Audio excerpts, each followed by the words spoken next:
இந்த Iran Israel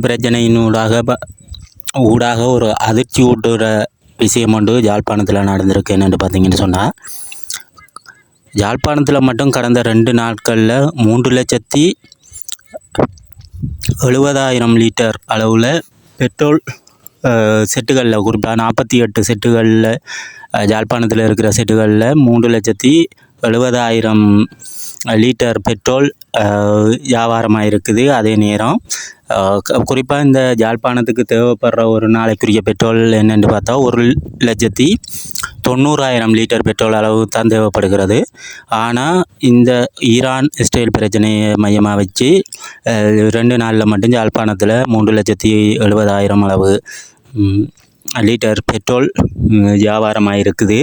இது அவ்வளவும் பாவனைக்காக என்று சொல்லி பார்த்தா அது அவ்வளவும் பாவனைக்காக இல்லை, அவ்வளவும் பதுக்களுக்காகவே இந்த கொள்வனவு நடந்திருக்குது. இன்றைக்கு கூட ஒரு ஆளை ஒரு 110 லிட்டர் பெட்ரோலோடு கைது செய்திருக்கிறாங்க. இதால் அவருக்கு ஒரு 88,000 ரூபா கோவிந்தாவாக ஆயிடுது.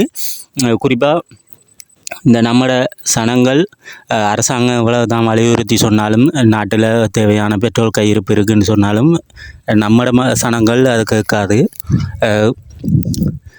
அங்கே முதல் குண்டு போடவே இங்கே கொள்வனவுக்கு லைன் அடிக்க வலிக்கிட்டாங்க. இதால் ஒரு எமர்ஜென்சிக்கு தேவைப்படுற ஒரு ஆளுக்கு